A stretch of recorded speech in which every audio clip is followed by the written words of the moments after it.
All right, 3 o'clock. Great to have you with us on this ridiculous weather day. This whole week's going to be ridiculous, apparently. Odyssey.com Rewind, if you want the latest on Jim Harbaugh, where Rico's update, they've pulled it from the sports books. You can't even bet where his destination's going to be. It sounds like Chargers. Let's turn our attention to the Lions. Because, Rico, I think now, maybe this is the show where we can all get along. Last week, almost a week to the day, I said, guys, I need your permission. I want to move the goalposts. I didn't agree with the house money approach last week. You were favored by a touchdown to beat a Buccaneers team that you were better than. I couldn't not have an expectation there. But see, now we have to juxtapose this because David brought this up, Rico, and he's right. It's actually a really interesting topic. I think you're playing with house money. You're here. You're a 7-point dog. Whatever happens, happens. It's been an incredible season. You've erased some of the worst parts of your history. You've created some unbelievable moments. And I think you've set the foundation to have a really nice Super Bowl window in the next 3, 4, 5 years. But David countered me, Rico. And he goes, no. Look here, bitch. He goes, this is such a rare opportunity.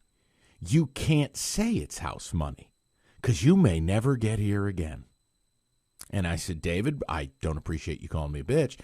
I said, but I think that's a really intelligent remark. So I'd like to know what side of it people are on. David, wow. Yeah, it's just. I did not call him that. It was something else. Well, I was just like, David, Right. That's intelligent. Like, wow. Every now and then, David. Isn't it great? So, which side of this are both you guys on in the room, but also you, the fans? You've been on this emotional journey with this team. Are you ready to say it's house money, YOLO, or no, it can't be house money? This is such a rare opportunity. 248-539-9797. Gentlemen. I'm going to say it is house money because I believe in this team. And I don't think that you're going to go another 30-year drought where you're not going to even win a playoff game. I don't think you're going to see this happen in Lions history for a long time. I think that this team is going to be a force that they're going to be in the playoffs, that they're going to win playoff games where, you know what, it's going to become so expected that playoff tickets won't be going for a mortgage payment. They'll just be playoff tickets. It won't be, oh my God, I've never seen this and I'm sitting here crying with my father's ashes. It'll just be another playoff victory. So, no, this is house money because I think this team goes back and back and back again, David. See, Rico, I hear you, and I understand what you're saying. Uh-oh. But in 1991, there was a team named the Detroit Lions. They beat the Dallas Cowboys, and everyone talked about them like they will be here again. Hey, David, what if I told you that one of those teams will become a dynasty? Exactly. It was just a team that lost that It was expected to be Detroit. They were to be back. They were going to be the team of the 90s. 32 years. That's why I'm saying, no, it isn't house money. Take advantage of your opportunity now and be like Dan Campbell and saying, we have 2 games with a bye in between. You go for it now. I get what you're saying, David, but I guess I just expect this team to keep doing this. I expect the coach to keep doing this, the system to keep working. So could I offer something to David's perspective? You could lose both coordinators. You could be the Philadelphia Eagles. You could. Who, still talented, still, I think, have a window to do a lot of great things, but they had a very off year. Right, or you could be the Cincinnati Bengals and have your quarterback go down early in the season, and it kind of derails your season. Here's the other problem I have, is somehow it's like if you say it's house money, people are saying, oh, well, you're saying they don't have a chance. No, they have a chance.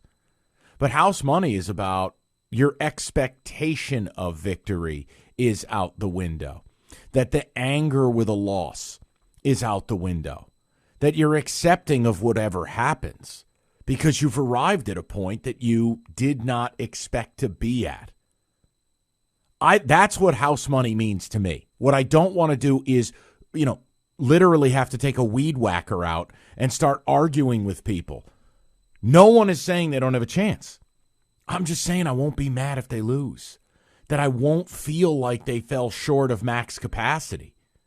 Like if they lost to the Bucs, that's why a week ago I begged you guys, let me move the goalposts. Let Uncle Mikey just move that ladder for you. Because you were better than the Bucs. And we believe that you will beat the Bucs. And that a loss is unthinkable. You can't say that a loss to the Niners is unthinkable. Just like you can't say a win is unthinkable. It's unlikely, but not unthinkable. That's what house money means to me. Rico, you can speak for yourself. That's just what it means to me. No, it's neither one is unthinkable. What you'll find out is, whoever loses the game, that's when the reality kicks in of how long the offseason is. And now how do we get back to that point? But I guess I say it's house money because I go back to the original statement that we have for this team at the beginning of the year: win the division, get a home playoff game, win that game. I feel dirty now saying, yeah, that's not good enough anymore. Because at the time we said that, those were lofty goals. You've exceeded those goals, and that's great. Now, I may be the wrong person to say this, but if you lose this game, are you that crushed? No, because you look back and you'll say, you know what you'll talk about in the offseason? How great those 2 home games were, how loud it was, how it's a den of vipers coming down to Ford Field. That's what you'll remember. So it is house money. And I do think you're going to be back. I don't think this is going to be a once in every 30-year thing. I think you have the right coach. You have the right management. For the first time in a lifetime, you got the right people in place. I think this train keeps rolling. Yeah, but if, to Mike's point, bringing up the coordinators, if you lose those coordinators, that could be problematic. Next year, at the end of next season, if it wasn't a great year because of that, fans they'll have the memories in their head of making this playoff run. But in the back of their minds, they'll say, man, we blew the opportunity. And that's what I don't want. Don't blow the opportunity. Take advantage of it. Just go hire Eric Bieniemy. He'll run your offense. So how about this? Let's do it a different way, right? I want to, I guess, offer people some different factors. So I have a history of the point spread of the NFC title game. You can value it, or you can say this is total malarkey. Geeky Mike, I love it. All right. So, in the history of this game, how many times do you think this game has featured at least a 7-point underdog in the game? And the data I have goes back to 1970. Now, do we want to say in modern football history? Do you think that that's a more valuable, maybe go since 1990? Okay. You want to do that? All right. 1990, Rico remembers this game. The New York Giants were an 8.5-point underdog. How about we go 91? In San Francisco. Oh, right. But I was trying to start with giving people one that was bigger than you're a 7-point dog. So at least a 7-point underdog. All right. The Lions in 91 were a 14.5-point dog. So that's 2. The next time was Niners, Dallas in 95. Niners, 7.5-point favorite. Green Bay and Dallas. Dallas, 8.5-point favorite, right? Green Bay, 12.5-point favorite against Carolina. What do these games have in common? All the big favorites won. So you keep going. All right. Now, you had a huge upset, 98-99. Everybody remembers Atlanta, Minnesota. Minnesota, I don't think, what was it, Morton Anderson or Gary Anderson? He hadn't missed a kick all year. So Atlanta springs the big upset. St. Louis, 14.5-point favorite. They beat the Bucs. St. Louis, again, a 10-point favorite. Beat the Eagles. But then the next time you see a favorite, it would be the Giants as a big dog actually winning. 8-point dogs in 2007, the game in Lambeau that me and my dad were at.